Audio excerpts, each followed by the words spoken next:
everyone. Welcome to Crime in Court. This is the 1996 Menendez brothers trial. We are reading through the transcript of California versus Erik and Lyle Menendez on trial for the homicides of their parents, Kitty and Jose. And I've got the wrong screen up. I just realized that's okay. Um, and we are going to pick up on the state's case, part 35, where we're going right into week 6. So actually, let me shrink myself so you guys can see my screen here.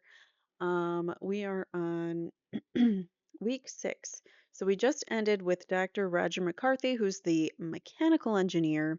I want to point out a mechanical engineer is not the same as a biomechanical engineer. I'm not sure if I called him a biomechanical engineer last time or not. But if I did, I apologize. It was a slip of the tongue. He is a mechanical engineer, which means he deals with mechanisms, machines, not people. Whereas the biomechanical engineer deals with how things affect the human body. And that's not quite what a mechanical engineer does. So there's a little bit of a difference, but I wanted to point that out before we go on. If you recall, at the end of yesterday's stream, it was their Friday. So they were talking about the fact that Dr. McCarthy couldn't return to the stand on Monday because he had some other thing going on. He had a speech to give or something, I think. He was a speaker somewhere. So they're recalling Detective Zoeller. So we're going to read through that. It's very brief, but then to pass some time. The defense is calling, it's not on this list, but the defense is calling Kurt Kuhn, who works for the Beverly Hills Police Department. So we'll listen to that testimony, and that'll be that for this episode. Then uh, the following day, so it might not be a Monday stream, but the following day, Roger McCarthy's coming back to the stand. So he's going to continue he's on direct examination right now. I'm sure there will be a thorough cross, and then Detective Zoeller is recalled again. So that's kind of where we're at, just to give you a heads up of where we are. The days are, mm, yeah, so we only have a few more days left. So let's get to it. Um, all right, so please hit the like button if you haven't done so already. This is November 13th. This is Monday, November 13th, going into, what did I say, week 6. So we're in week 6. And the court says, court is in session. Let me inquire of counsel. You had something outside the presence of the jury you wanted to discuss. And Miss Abramson says, just this. We're going to call Kurt Kuhn from the Beverly Hills Police Department this morning, and he is the person who did all the original measuring of various objects in the room. He measured all the furniture, for example, and we believe that is going to become significant in the next few days. Remember, they're doing it out of order because of the whole Dr. Roger McCarthy being out for this day, and they didn't want to make the jury wait, so they brought in. The defense said, "Okay, we'll do this particular witness out of order," and it makes sense because of the diagrams that we're getting into. She says, "And we believe that is going to become significant in the next few days, and I wanted to be able to utilize the exhibit that is the diagram of that room in order to indicate on it what the dimensions are." The court says, "Before we get into the details of what you want to do with Mr. Kuhn, which other witnesses do you intend to call today?"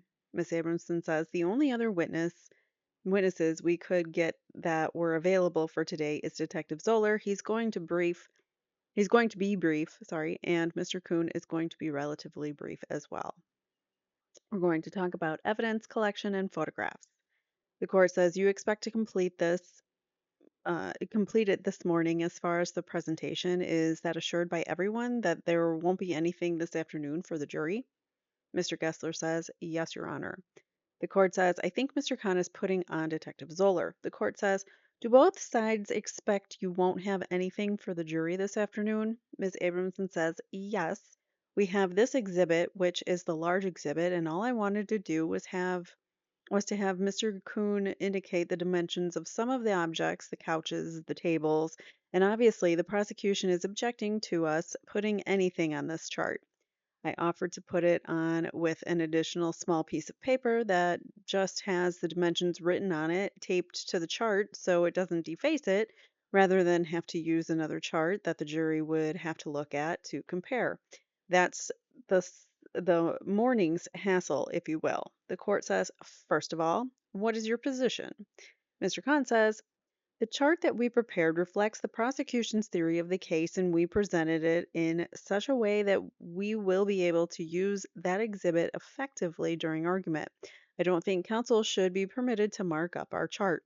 That's one of the reasons we provided copies of all of our charts to counsel. She can use the small one, make Xerox copies of the small one if multiple copies are to be marked. We can even blow it up. I've even offered to assist counsel in preparing a little chart here, which would be a useful way of writing down measurements so the original doesn't have to be marked. We've given counsel various options, and I'd ask the court not to allow counsel to mark up our visual presentation for the jury." Court says, "Let me do this. Either the defense, as I understand it from what Mr. Khan just said, has a small version of this exhibit." Ms. Abramson says, "A very poor quality Xerox." The court says, "Which you can use for Mr. Kuhn to put on his measurements, and then you can do what you wish as far as generating an exhibit of your own. But I agree with the prosecution that to, in essence, go into their office and remove an exhibit that they have yet to use." Ms. Abramson says, "They've used it. It's in evidence." The court says, "They haven't used it to their completion yet. To modify it is inappropriate, the same way they wouldn't be allowed to do that to your exhibits. So either that or there's the more traditional way of doing it to have some sort of transparency over that can be used as an exhibit. I don't know if there's any available medium to make a transparency, but if there was, that would be one or the other alternative." Ms. Abramson says, "I can get a transparency made but that means I'm not going to call the witness today because I want the dimensions on that chart." Actually, though, the defense counsel confer. Ms. Abramson continues and says, "Of the problems is we don't have the same resources available to us that the prosecution has, and it didn't make sense to me to duplicate a schematic that is based on the measurements and the observations of the very witness I want to call." The court says, "I understand, but then the prosecution has its own use for the diagram, and I don't want to foreclose that use, which caused them to prepare it and plan for the use of it, by your using it for your purpose at this point. There is a compromise, which is a transparency, which is just a transparent sheet of paper or plastic that goes over that, and it could be used for whatever purpose you want." Ms. Abramson says, "Can we do this? If I have the witness testify today and mark a smaller version of that, do we have a stipulation that we can add the numbers of the transparency, which I can have made up and have it here by tomorrow? It's just a sheet of plastic, basically, and I can get that here." Mr. Khan says, "Yes, we would stipulate to that." Oh, wow. For once, it's not like a fight. They actually said, "Yeah, I won't argue with you. That's fine." Ms. Abramson says, "All right." Ms. Nahara says, "Your Honor, there's one other issue as well." Ms. Abramson says, "I have to make copies now of the chart because I only have one." The court says, "If you want to give it to the clerk, she can perhaps do it." Stevenson says, "Let me find it." Ms. Nahara says, "I want to make a motion under 352 to exclude a certain area topic that counsel wants to go into with regards to Detective Zoeller. We have had testimony that Jamie Pisarcik was subpoenaed in to the grand jury and ended up at the DA's office giving a hearing. Counsel wants to elicit from Detective Zoeller that he subpoenaed her to the grand jury, not to the DA's office. The problem is, if she does that, I have to subpoena in several other people, her attorney, possibly one of the DAs who handled this case, to explain that she was subpoenaed to the grand jury. She gave the subpoena to her attorney. The attorney spoke to the DA's office, and they agreed to have her come to the DA's office to give her statement. All of that seems to take up a lot of time that I don't think we need to take up, since it's very clear that she was subpoenaed and her belief was she was subpoenaed to come in and give a statement. That is how she got involved in this case. So I would ask that the court preclude under 352 Detective Zoeller going into the fact that she was not subpoenaed to come to the DA's office. The court says, well, it was brought out during cross examination. I think it's appropriate for the defense to be able to establish what it was that she was referring to when she was talking about being subpoenaed. And it could have been clarified by the witness, but she didn't do it. So it will have to be clarified in some other fashion. I think it's appropriate, and I won't exclude it under 352. Well, that's a little win for the defense. There seems to be few of them in this case, but the judge leaned towards the defense this time. Ms. Harris says the problem with was that it was clarified to the witness as far as her knowledge of what happened, but the problem is her attorney got involved and the attorney basically hashed it out and decided what was going to happen. The court says, I don't think it would take more than 10 minutes then what if there's what happened for her to come in and say that's what happened. I don't see how 352 should stand in the way of that evidence. Ms. Nahara says, okay. Ms. Abramson says, Your Honor, I can't find my copy of the schematic. I don't know if I've marked it already or not. The court says the subpoena. No, Your Honor, the small version of that chart. Perhaps the prosecution has another copy. The court says, for scheduling purposes, by the way, we have a juror who indicates that on Wednesday the jury has to leave at 3:15, so we will be recessing at 3:15 on Wednesday. Ms. Abramson says, I wanted to indicate to the court that just confirm my thoughts, that I don't believe Mr. McCarthy will be off the witness stand until sometime Thursday at the earliest. Given that, I'm not going to call my cross-country witness this week because I don't want either. First of all, Dr. Fackler can't be here Friday, and I believe both he and Dr. Wecht will take a little over a day, not from me, but totally. The court says, You found the chart, by the way? Ms. Abramson says, I found a different one I'm going to use. The court says, Do you need copies? I just want to get this thing copied. Ms. Abramson says, I have a bunch of these. This is the one that Mr. Kuhn himself drew. In any event, based on trying to handle cross-country witnesses, it's now my intention to call Dr. Fackler on Monday and Dr. Wecht on Tuesday, and that's all we're going to have is the two of them next week. And it was my fervent hope that we get both of them on and off in those 3 days next week. So, with respect to this Friday, Your Honor, it is now my thought that if they're available, that I'm going to call in the sheriff's criminalists people, Dr. Van Horn, Mr. Linhart, and Mr.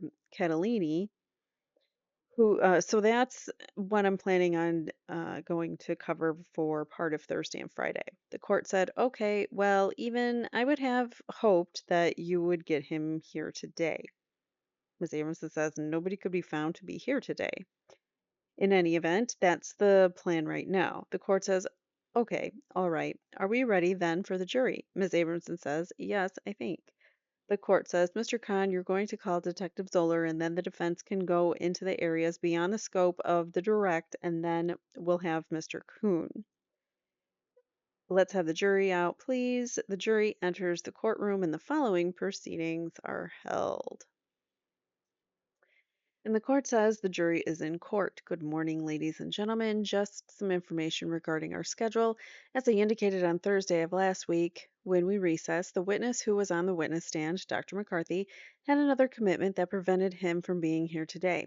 He'll come back tomorrow. The lawyers have attempted to secure the attendance of other witnesses to be here to fill in the void. Unfortunately, we don't have that many witnesses available today, so from what I've been told, we won't have any more evidence that would fill up this morning, and therefore we'll probably be recessing around noontime or even a little bit before that, and then we'll resume tomorrow at 8:30. Also, one of the jurors has requested that we recess at 3:15 on Thursday or on Wednesday November the 15th, and we will do that. So on that particular day, we'll be breaking at 3:15 this coming Wednesday. All right.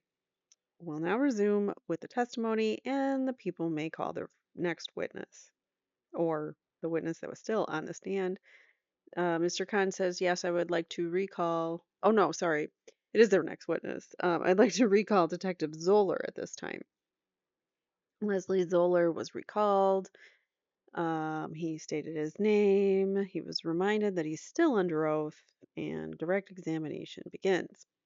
Mr. Khan says, Detective Zoeller, I would like to show you the map that has been previously marked in this case as 86 for identification. Previously, some of the witnesses testified in regard to certain locations that are depicted on this map.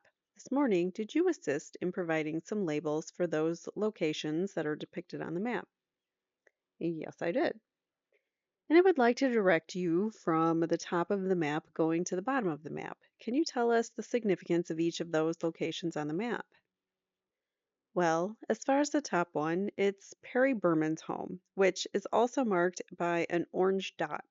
The Menendez home on 722 North Elm, the police station, which is 464 North Rexford, the Cheesecake Factory, which is in the the 300 block of North Beverly, and the Century 14 movie theaters, which is in Century City of Santa Monica Boulevard, and then the Taste of LA and the telephone booth, which is at Pico and Main Street in Santa Monica. Okay, let me go over a couple of those locations with you at this time. During the interview with defendants at the police station on the evening of August the 20th of 1989, defendants made reference to a movie theater. The Century City Movie Theater. Is that the movie theater that you have indicated there on the map? Yes. And Mr. Berman testified to the food festival that he went to on the evening of August 20th, 1989, the Taste of LA. Is that what you have also indicated there on the map? Yes. Now, Mr. Berman also testified in regard to a document which has been marked as 79, that is, Sprint telephone records, and he identified two phone calls that were made to his home at 11:07 and 11:15 on that document. Do you recognize the document I am now showing you? Yes, I do. And does that document reflect two telephone calls at 11:07 and 11:15 being made from a particular location? Yes. And did you assist in the preparation of that document, which is now before the jury? Yes. And can you tell us how you first obtained the information that is contained on that document to assist in the preparation of the document? Sabersa says, objection, Your Honor. Well, could we have a moment? Abramson and Towery confer. Miss Abramson says, excuse me, Your Honor, could we approach counsel? And they do so. Mr. Khan then says, we will offer to stipulate at this time that the telephone record, which has been marked as 79 for identification, is an accurate telephone recording relating to a telephone that is located in the vicinity of the Taste of LA Food Festival. Ms. Towery and Ms. Abramson say so stipulated. The court says that stipulation is noted in regard to Exhibit 79. He should also state that a stipulation is something that both sides agree on, blah, blah, blah, blah, blah. Anyways, Mr. Khan says, sir, did you go to a telephone to determine if the phone number reflected on the exhibit is found at a specific location? Yes. And can you tell us where that telephone was located? It was a bank of telephones it was just north of the Santa Monica Civic Building, and the Taste of LA was actually in the parking lot north of and behind the east of that building. North of and behind and east of that building. Okay, that's a lot of directions. So there was a bank of telephones at that point. Oh, sorry, he said that. There was a bank of telephones at that point. Next question. And is that telephone located here on the map, which you have identified as the Taste of LA and the telephone? Yes. Now, during the testimony of Perry Berman, he testified that Lyle Menendez spoke to him on the evening of August the 20th of 1989 about a person by the name of Noel Bloom. Did you make an effort to ascertain who Noel Bloom is? Yes. And what did you determine? I determined that Bloom owns a business by the name of IVE International Video Entertainment, I believe, and that company was bought out by Coralco Pictures, and they bought it out because of its tape duplication responsibilities. Did you ascertain the existence of a dispute concerning one of those companies with Jose Menendez? Yes. And what type of dispute was? Ms. Abramson says at this point, I think we're in hearsay land. Objection, hearsay, sustained. All right. Did you ascertain the nature of the business that was previously owned by Noel Bloom? Yes. What type of business was that? It was a tape duplication business, and they also made the movies that they duplicated. Was Noel Bloom involved in pornography in some way? Yes, that was the business. Mr. Khan says, all right, thank you. I have no further questions at this time, Your Honor. The court says, okay, cross-examination. Ms. Towery says, may I have just a moment, Your Honor? Attorneys confer. All right, cross-examination begins by Ms. Towery. Ms. Towery is for Lyle, one of the attorneys representing Lyle. She says, good morning, Detective Zoeller. He says, good morning. I just have a few very quick questions to ask you about various interviews that you conducted with various witnesses who testified in this trial. You interviewed Lawrence Cohan, is that correct? That's correct. Did you see his testimony? Were you present when he testified? No, I was not present, no. What date did you first interview Lawrence Cohen? August 26th of 1993. And when you interviewed Mr. Cohen, did Mr. Cohen tell you that attorney Steve Goldberg had referred other clients to him other than Erik Menendez? He made that statement, yes. And you reported that in your police report. That's correct. Now, with respect to Mark Slotkin, another witness who testified for the prosecution, did you also interview Mark Slotkin? A few times, yes. Do you recall interviewing him on March 30th, 1994? Yes. And on that date, did you ask him about the amount of money spent by Erik Menendez when he went to Lake Tahoe with Mr. Slotkin? I'm not sure whether I asked him or he just voluntarily gave that information, but yes, that information was obtained. All right. And what was that amount? $4,000 to $5,000. And you also reported that in your police report, is that right? That's correct. With respect to Jamie Pisarcik, were you present for her testimony? Yes. Were you the policeman who served a subpoena on Ms. Pisarcik? Yes. And you had met her before you served the subpoena on her, is that right? Yes.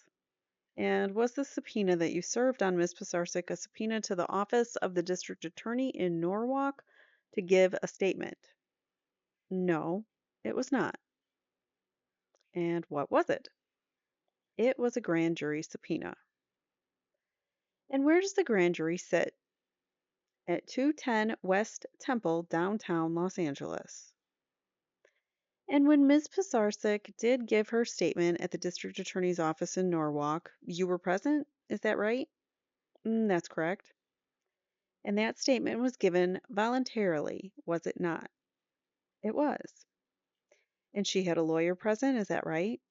Yes, she did. What was his name, if you recall? Eric Davis.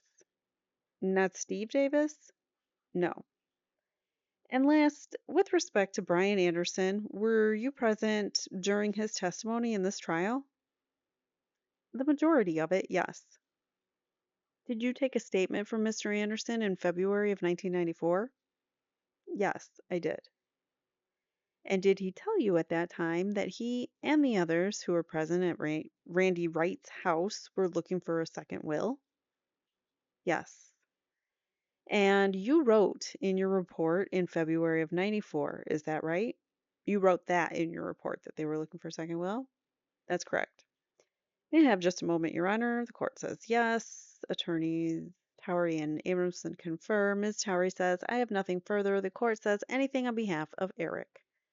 Ms. Abramson says, no, Your Honor, that was on behalf of Erik Menendez as well. The court says, okay. Now we've got some redirect. Mr. Khan asks, do you recall when it was that you served that subpoena on Jamie Pisarcik to go to the grand jury? It was in November of 1992. And were you involved in any further discussions between her or her attorney as to whether she should, in fact, report to the grand jury after you served that subpoena on her? Objection, hearsay. Well, the court says, well, whether he was involved in such discussions overruled as far as whether he was involved in discussions. Ms. Towery says, objection irrelevant. The court says overruled. The witness says, no. Mr. Khan says, okay, sometime after you served that subpoena on Jamie Pisarcik, did she, in fact, go to the office of the district attorney? Yes. And did she, in fact, go to the grand jury? Yes. Did she go to the office of the district attorney before she went before the grand jury? Yes, she did. And how long after you served that subpoena upon her did she go to the office of the district attorney for an interview? I believe it was approximately a week later. And when in relationship to the time that she went to the DA's office, did she then go before the grand jury? Within a few weeks after that. In order for her to appear before the grand jury weeks after she appeared in the DA's office, was she served with another subpoena? No, she was not. During the interview at the DA's office, did she agree to appear before the grand jury weeks after the interview was conducted? Yes. Ms. Towery says objection, hearsay, motion to strike. The court says overruled. The answer will stand. Mr. Khan says thank you. I have no further questions. Ms. Towery says, could I have just a moment? Court says yes. Abramson and Towery confer. Then Ms. Towery says, just one question, Your Honor. Ms. Towery asks, Detective Zoeller, to the best of your recollection, Jamie Pisarcik testified before the grand jury? I believe she did. Do you know when she so testified? If she did testify, it was, I believe, December. December, that was the second time that the grand jury sat on this case, December of 1992. Was that testimony reported by a court reporter to the best of your knowledge? To the best of my knowledge. Thank you. I have nothing further. The court says anything else? Mr. Khan says no further questions, Your Honor. The court says thank you. You may step down. The witness says thank you. At this point, do the people have any further witnesses? I'm assuming that's the court talking, not the witness. Mr. Khan says no, Your Honor, not at this time. The court says okay, and the defense. Ms. Abramson says yes, Your Honor. The defense is permitted to accommodate our schedule, call witnesses at this point, says the court.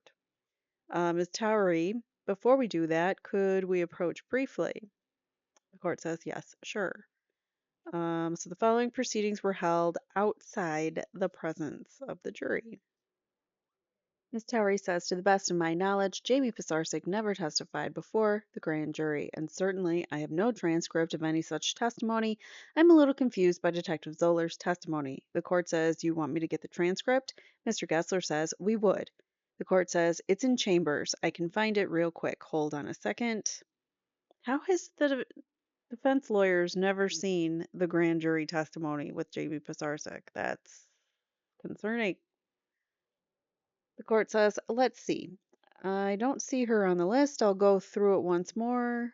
Gross, Zoeller, Oziel, O apostrophe IEL, he spells it out. Guthrie, Baker, Dula, Waters, Berman, Zoeller, Butkus, West, Edmonds, Adams, Goudreau, Whitkin, Golden, Stevens, Wenskowski, Linland. I think that's that's a wrong name. Linman or whatever it is. guy with the police department, the Beverly Hills Police Department. He says there's nothing in November, and there are. Let me look at the third volume and see if this is the volume that has the handing down on the indictment. It is December the 7th. Ms. Towery says, so I think what we would ask the court to do is take judicial notice of the fact that she never testified before the grand jury. At this point, before it loses any, Mr. Khan says, I would ask that you recall the witness and impeach him.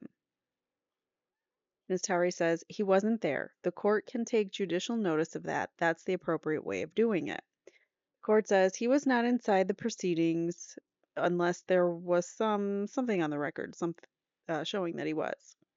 Ms. Towery says this is an appropriate matter for the court to take judicial notice. The court says, I would think so. I can take judicial notice that the transcript of the proceedings do not reflect that she testified. I can't say any more than that because I wasn't there. Ms. Towery says, will the court do that now before it becomes a... The court says, sure. Ms. Towery says, thank you. The following proceedings were resumed in open court in front of the jury. Court says, all right, we're ready to resume. The court and counsel were conferring, and I obtained from Chambers the transcript, the court reporter's transcript of the proceedings before the grand jury. And in reviewing those transcripts, let me double check these, which has the testimony of all the witnesses who testified before the grand jury. The transcript reflects that Jamie Pisarcik did not testify before the grand jury in this manner. So she was subpoenaed to testify before the grand jury. She never did, but instead did some kind of interview with the DA beforehand. Like, I don't get it. All right. And the court takes judicial notice of that as an official record. Okay. Defense may call its witness. Ms. Abrams says, Your Honor, we're going to call Kurt Kuhn for the defense. Remember, this is out of order, and this will be brief. All right, so Kurt Kuhn was called as a witness by the defense, was duly sworn, and testified as follows. Skip that part. He spells out his name. Direct examination begins. All right, he's sworn in and all that good stuff. Ms. Abramson says, Mr. Kuhn, would you tell the jury what your occupation is and who you work for? I'm a senior identification technician for the Beverly Hills Police Department supervising the crime lab. And the Beverly Hills Police Department has a crime lab with certain functions, but not the full functions of a large crime lab. Is that correct? That's correct. And what functions does the Beverly Hills Police Department crime lab perform? Our responsibilities include crime scene investigation, collection and preservation of physical evidence, photographic documentation, both by still and video photography, latent fingerprint production, latent print development, the comparison of latent print evidence, presentation of expert testimony in that particular respect, document examination, and just some general, the examination of just about any piece of evidence that will come into the properties section and evaluating it for further evaluation by a fully qualified crime lab. That was a complicated answer. So when you go to a crime scene, it's the job of yourself and the people that you supervise to observe and recognize, if you will, potential evidence. Is that one of your functions? Yes, ma'am. And when you come upon, you're trained to have an informed vision, if you will, to know what kind of things can be evidence of the commission of a crime or the mode of commission of a crime. Is that a fair statement? Yes, ma'am. And when you go to a scene and you observe certain things, is it your standard practice and procedure to photograph these items of potential evidence before anyone has touched or moved them? In optimum circumstances, yes. There are some occasions when items have been moved and we document the scene in its present condition as we first observe it. When I was talking about not moved, I mean not moved by police personnel, the people that you can control. They're often the ones that do move things. In most cases, they haven't been moved, and we have the opportunity to document it in its original condition, yes.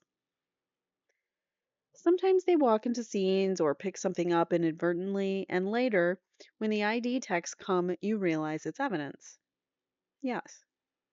Now, did you perform a crime scene investigation and collect and supervise the collection of evidence at 722 North Elm Drive in the early morning hours of August 21st, 1989? Yes, ma'am. Myself and two other technicians from my section. To the best of your knowledge,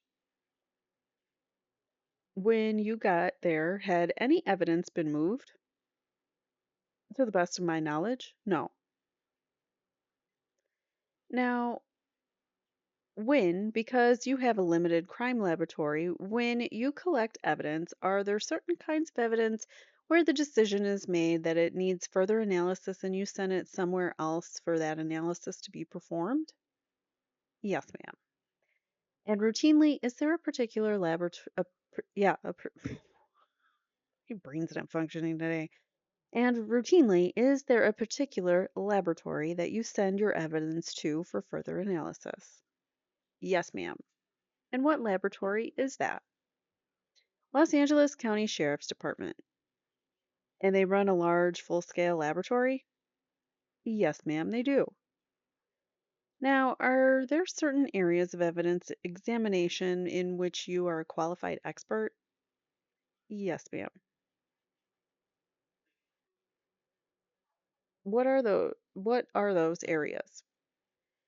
Collection and preservation of physical evidence, latent print evidence, and question, document, or handwriting related evidence. And have you qualified as an expert in court on the collection of evidence procedures?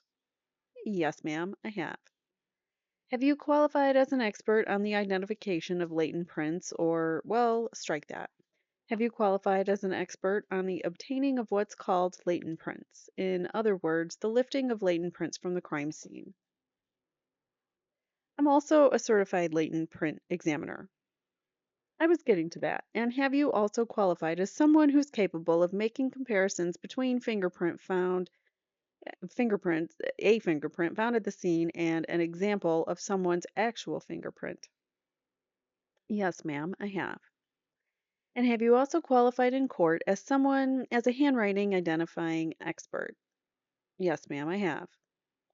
Now, with respect to your expertise in the area of collecting and identifying evidence, did you yourself physically collect evidence from the scene at 722 Elm Drive? Yes, ma'am, I did. I either physically collected it or participated in a group collection of the evidence from that location. Do you have a specific memory right now as to, well, let me show you this chart that's previously been marked, which contains numbers corresponding to evidence items? I believe it's Exhibit 24. Do you recognize what's portrayed on this chart? Yes, ma'am, I do. And do you have any recollection specifically of recollecting any of the numbered items of evidence that appear on that chart? I have specific recollection of at least seeing these or participating in the documentation of each of these. I don't remember which item I may specifically have collected, though. Okay.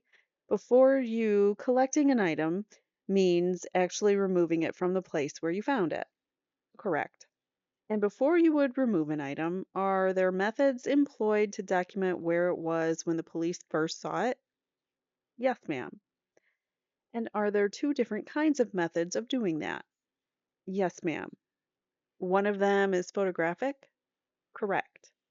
And did you do that yourself and observe your other identification division technicians photographing every item of evidence in its place? Yes, ma'am. And at some point in the investigation of the crime scene, did you and the other, and then there is a redaction, so we don't know what that question was or the answer. Next question.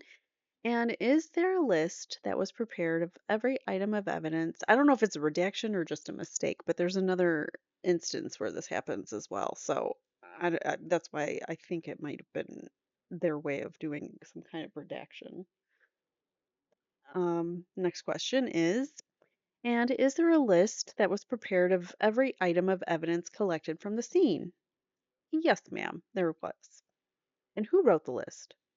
I actually did the rough copy of the list and then I transferred it to a clean computer generated copy. Okay, and that is a list consisting of 2 pages, is it not, with items numbered 1 through 25 on it? Actually, it's a 3 page document, 1 through 25, and the third page includes other measurements. We'll get there. 1 through 25 describes each item of evidence that was photographed and collected. Brief description, yes, ma'am. And it also gives measurements for where in the room those items were located, correct? That's also correct. And did you prepare a chart that, first of all, did you measure yourself with various items in the room and the dimensions of the room on August 21st, 1989? I participated in that. Yes, it was at least a two-person job, if not all three of us were working on it. And did you prepare a rough draft of the interior of the room which indicated measurements and dimensions? Yes, ma'am, I did. And do you have that original writing with you today? Yes, ma'am, I do. Your Honor, I'd like to mark this item. The court says yes. Next in order. Court says okay, 275. Ms. Amerson says thank you. This is just a hand-sketched schematic of the room, correct? Done as that evening as we were, in fact, looking at the evidence. But the measurements were not guesstimates, they were the actual measurements you made. They are accurate to the inch. Okay. Calling your attention to one of these measurements, was the distance between the back of the sofa and the French doors one of the things that you specifically measured? Yes, ma'am. And what was that distance? 27 inches. And when we talk about the couch and the French doors, if we still have an unbroken pointer, we're talking about the distance here, correct? Actually, it would have been to the wall rather than to the doors themselves, but actually, that is the south wall. So it's the south wall? Yes, ma'am. And that's 27 inches. Yes, ma'am. I'm just going to put this up. But it is your original notations of the morning, correct? Yes, ma'am. And subsequent to making those notations, did you draft a scale diagram of the room and the large objects in it? Yes, ma'am, I did. And do you have that with you? I gave it back to you. I just realized that. I gave it back to you before and asked you to retrace certain objects that were faint. They're not all retraced yet. We may have to do that.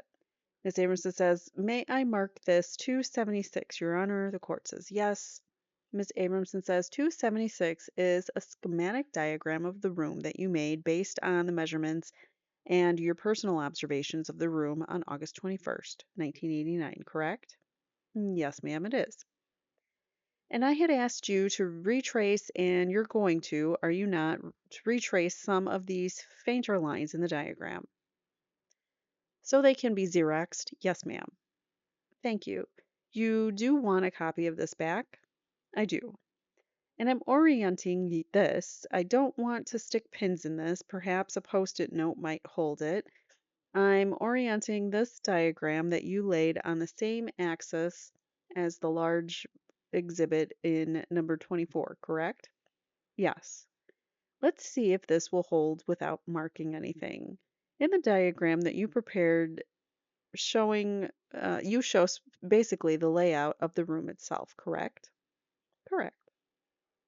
And the large objects in it, like the octagonal table that corresponds with the octagonal table in the exhibit, yes, ma'am.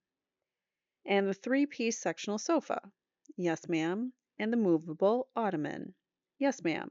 And the coffee table, that's correct. And you show the television set, which was actually recessed into the north wall, correct? Television was recessed, however, a bit of it stuck out from the wall. Yes. And you showed the bar area, correct? Correct. Now on the exhibit, it appears as if the bar is totally open to the room. Is that accurate? No, there's actually a physical bar present, like a serving bar, you could walk up to that divides the room from the area behind the bar, and then that is accessible through a room directly behind the television. So there's actually a physical bar across here, and she points. If I can see the pointer for a second. Yes. The bar actually came across about here, and he demonstrates, and I believe it was about a foot and a half or 2 foot bar. It wasn't a measurement I took because it wasn't directly related to that area, to where the decedents were found. Correct. There's like a serving area behind the bar, there's the physical bar itself, correct? Correct. And this bar was like a large, mahogany looking, old fashioned wooden, solid piece of furniture, basically. Wooden, yes. Okay, well, it was solid from the top to the floor. It wasn't open. Correct. And it had what? A marble counter on it? I don't recall. All right. And behind the bar, in this area here that is blue, there's actually a room, correct? More what I describe as a large closet used for the storage of videotapes. It was a shelving area that had a large number of videotapes. And that's in this blue zone behind what's marked as TV. Correct. And in your drawing, it's all enclosed in this area here. And she points. Correct. And there's a doorway into it on the side. So the doorway actually exits through the arrow that's marked kitchen here. Yes. There's a small little area leading into the kitchen, a small little hallway. The area into the TV or large room and bar is directly where you're pointing. About under the E in the word kitchen in Exhibit 24, pretty close. And that lets you into the large storage area. In addition to measuring the room and the distances between things, did you also measure some of the things? Yes, ma'am, I did. And did you, for example, measure the sectional sofa? Yes, ma'am, I did. And did you measure it's three separate pieces, wasn't it? Yes, ma'am, it was. And did you call the longest piece the one that Mr. Menendez was found seated on the couch? Yes, ma'am, I did. And what did you call that piece where you see number 7 on it for an evidence item on Exhibit 24? I indicated that just as a corner unit. And the smaller piece where we see evidence items 8 and 9, what did you call that? A love seat. And did you have the measurements actually typed up on computer? I did those, yes, ma'am. And do you have your copy of that sheet with you? No, I do not. Well, let me lend you mine. Oh, I have my copy, yes.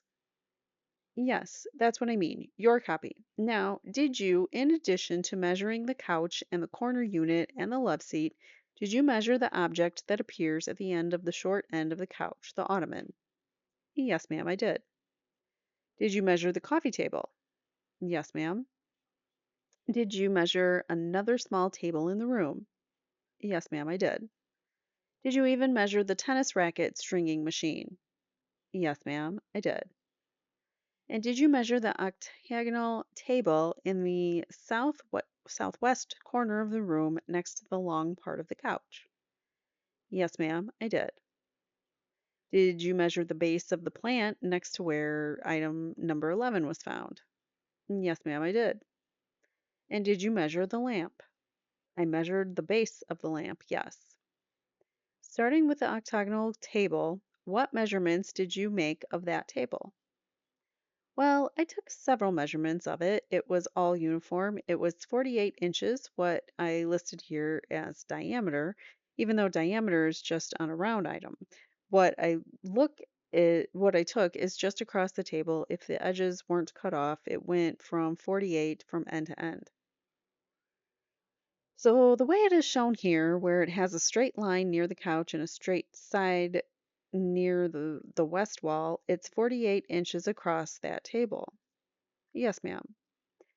And would you be good enough to step down and write 48 inches and show it with arrows on the octagonal table that you're on your original drawing? The witness complies. Now, that diagram that you're writing on Mr. Kuhn is to scale, right? Yes, ma'am, it is. Now, with respect to why don't you stay down because I'm going to have you fill in. With respect to the couch, first of all, was the couch, the corner unit, and the love seat, as they appear, all the same depth and the same height? The only thing that would not have been the same depth was the corner unit. All the rest of the pieces were. Okay, so you indicate first on your drawing, first of all, the length of the couch unit with arrows showing that you're talking about the length. The witness complies. And that was 90 inches? Yes, ma'am. The depth of the couch unit. The witness complies. And that was 36 inches. Yes, ma'am. And do you have a way of showing the height of the couch unit? I'll just indicate it that it was 28 and add an H. So the height of the couch was 28 inches? Yes, ma'am. And that's the height to the back of the couch? Yes, ma'am. Not the seat height. Correct. And was it your observation that the back of the couch and the side of the couch, the armrests, were the same height? Right. Now, would you put in the measurements for the coffee table?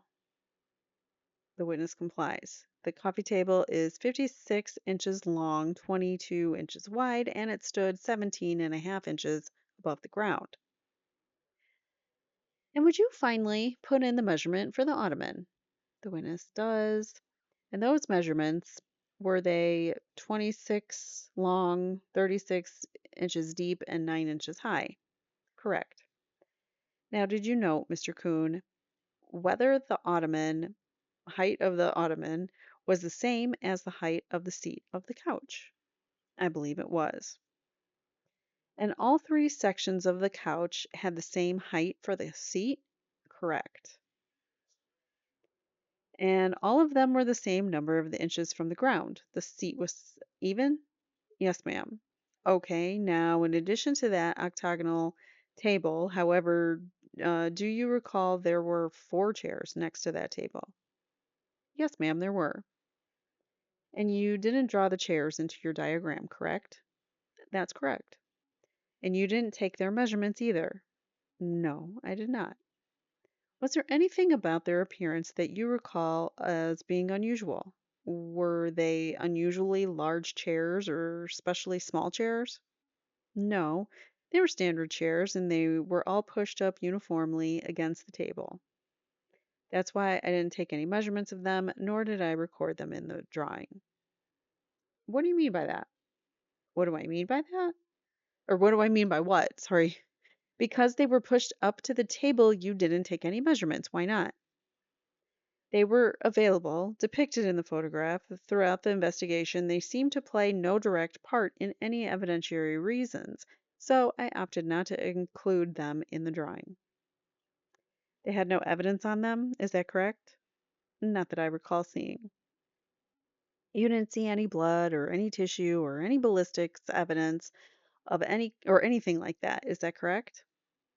Had there been any of that was of an evidentiary value, it would have been noted. There may have been blood or a small piece of tissue that was there that, blended with the material or something like that, but nothing that was either obvious or noted when we examined them. Okay. And you did, of course, examine it. You looked at all the chairs? Yes, ma'am, we did. Now, to the best of your recollection, Mr. Kuhn, was any what we call, well, strike that. Was any blood sampling, any blood taken or lifted from any objects at the scene? Not to my knowledge, no. Was any what appeared to be tissue taken or sampled or lifted or removed from the scene? Was any tissue taken? No. And with respect to there was ballistics evidence gathered, correct? Of a sort, yes. There were pellets? Yes, ma'am. And 2 different kinds, 3 different kinds of wadding? I remember different wadding. Yes, I'm not sure as to the numbers. Okay, there was paper wadding that was collected. You can refer to the list if you need to refresh your recollection. I'm not sure. For example, take a look at 12, item 12 and item 2. Oh, okay. Okay. Yes, there was both plastic and paper shotgun wadding recovered. There also was number 11, which is a shotgun cup, a wadding that has a cup attached. Correct. There also were three separate pieces of a white plastic bracelet that were collected, 5B, 16, and 21B. Do you see that? Yes, ma'am. And what was done with the items of evidence that were collected? They were tagged, packaged, and placed into evidence. And how were they physically picked up? At that particular time, with those items, they were capable of being just scooped into an envelope, were scooped into an envelope. Those that weren't were picked up with forceps or tweezers, being placed in an envelope and eventually tagged. And when you say scooped into an envelope, what do you mean? How do you do that? Do you use something to scoop it? It can be as simple as taking an item, and I'll demonstrate with just a little pocket knife. Taking an envelope and doing that, and as he demonstrates and places it into an envelope.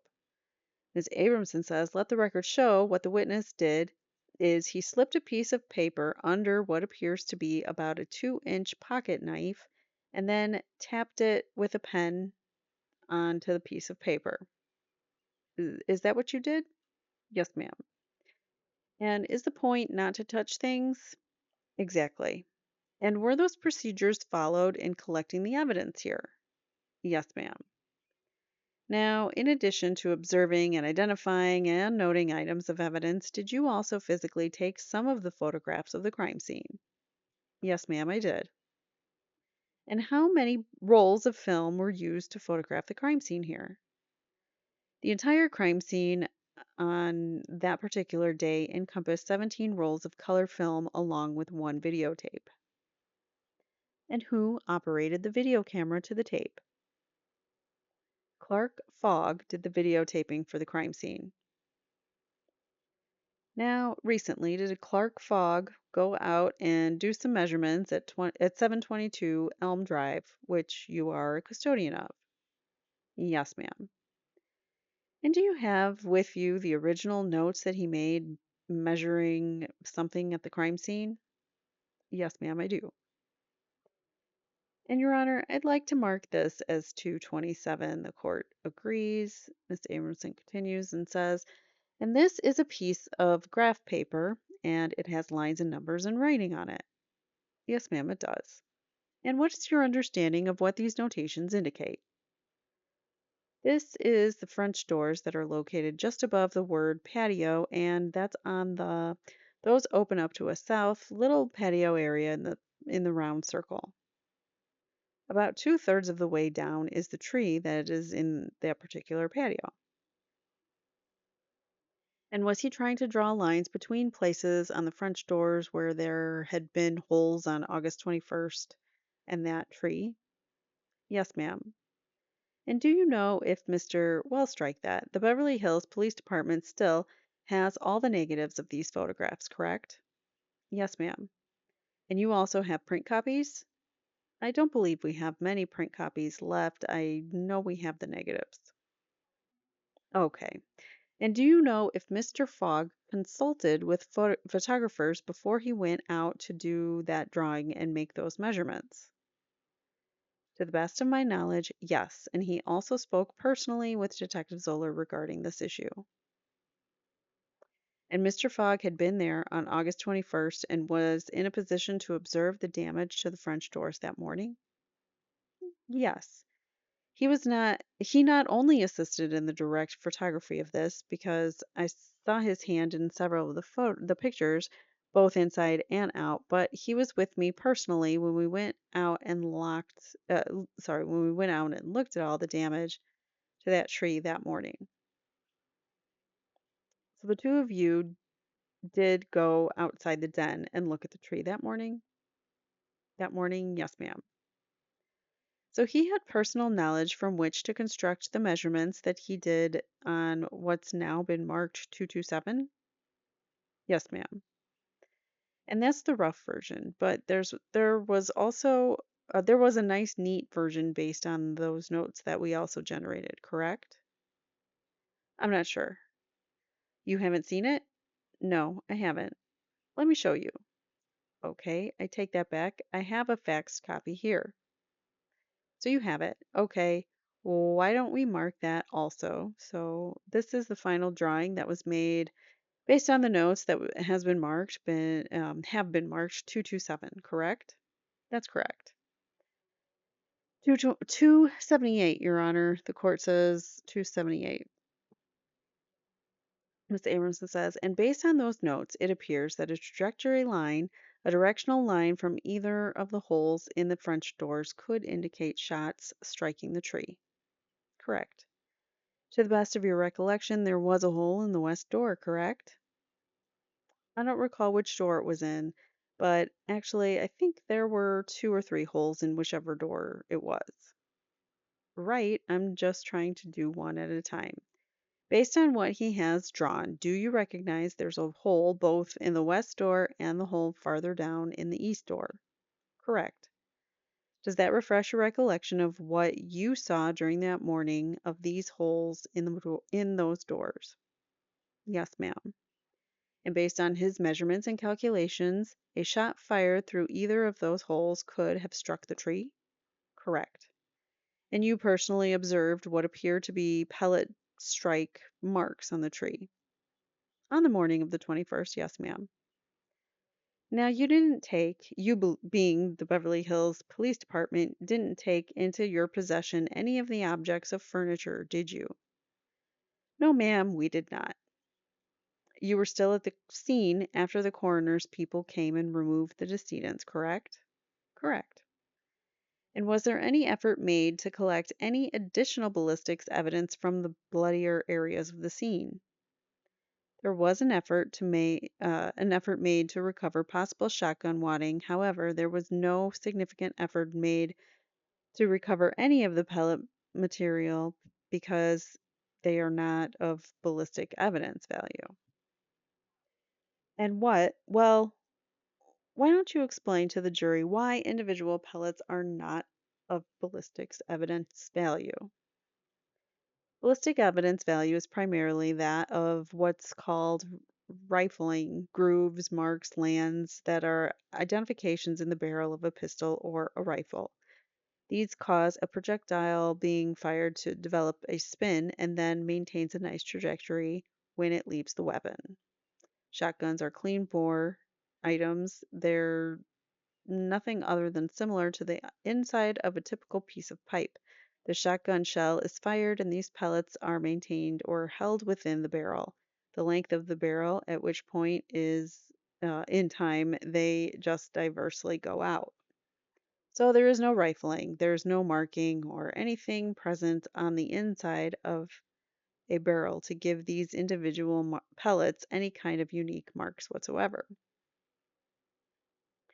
So unlike the part of the pellet that gets fired through the barrel of a gun, we'll strike that. The part of a bullet that gets fired through the barrel of a gun picks up marks from inside the barrel, correct? Yes, ma'am, it does. And those markings are unique to each gun, are they not? Yes, ma'am. Because the manufacturer's purpose don't try to make the inside of the barrel absolutely perfect. I think they try to make them absolutely perfect. It's just machining and everything doesn't allow it to be perfectly done. And then, as subsequent projectiles are fired through a barrel, there is some damage or where that occurs to the barrel. So these ballistics marks can change with the time in a rifled weapon. So that's interesting. He's saying now that the marks can just change over time. Is it your understanding that these marks that a bullet picks up going through the barrel, is the most significant way in which guns can be matched to bullets at crime scenes? Not necessarily. Cartridge cases have as much identifiable value as do bullets. In fact, a lot of times cartridge cases are significantly better to work with because when a projectile is recovered, it's often significantly damaged by something it's hit. It's significantly damaged by something that it's hit. Okay, to get back to the point about this situation, when you have these individual pellets, they don't even pick up these what's called rifling. Um, something sampling of the pellets so we could make an effort to determine size. And with the subsequent collection of the shotgun waddings, there was possibly an ability to determine the manufacturer of the shotgun shells involved. Okay, so every wad, I think, just to go back to what you said earlier before we talked about rifling, etc., every wad that you saw was collected? I believe so, yes, ma'am. And then a representative sampling of pellets that you saw were collected. That's also correct. Did you purposely just leave, say, a pellet was lying in an area where there was no biological evidence on it? Did you just leave it, or did you try to pick those up? To the best of my knowledge, we recovered the ones that were not physiologically blood contaminated from the couch, and the rest of them made no effort to collect. And where were the rest of them? From what I remember, by the rest of them, those that were embedded in the couch, we made no effort to dig out. And what about any that may have been underneath the bodies of Mr. and Mrs. Menendez? If they appeared to be the same size, we made no effort to collect those. In our opinion, we had a random sampling of the pellets involved, of the pellets involved. Then Ms. Abramson says, I have nothing further. Sorry, I had a cough. Ms. Abramson says, I have nothing further, Your Honor. Thank you. The court says, any examination by counsel for Lyle Menendez? Mr. Gessler says, no. Let me see how long this cross is. It's very brief, so we're going to go through his cross by Mr. Kuhn. With regard to the pellets at the scene, do you know how many pellets were not collected? No, sir, I don't. Do you know how many pellets were embedded in the sofa? No, sir, I do not. Do you know if any pellets were embedded in the sofa? No, I don't recall. Did you make any effort to collect blood or tissue samples at the crime scene? No, sir, I did not. Can you tell us why you did not do that? The only reason that we would have physically collected tissue samples or blood samples at the scene would have been if we were of the opinion there had been injury to one of the suspects involved. It appeared that all of the tissue samples and blood samples that were there were consistent with having come from the victims involved in this crime. And you also said that sometimes you can match cartridge cases to a firearm? Yes, sir. In this crime scene, did you recover any cartridge cases? No, sir, we did not. Mr. Khan says, thank you. I have no further questions, Your Honor. Ms. Abramson says, just a moment, Your Honor. Ms. Abramson has nothing further. The court says, okay, you may step down.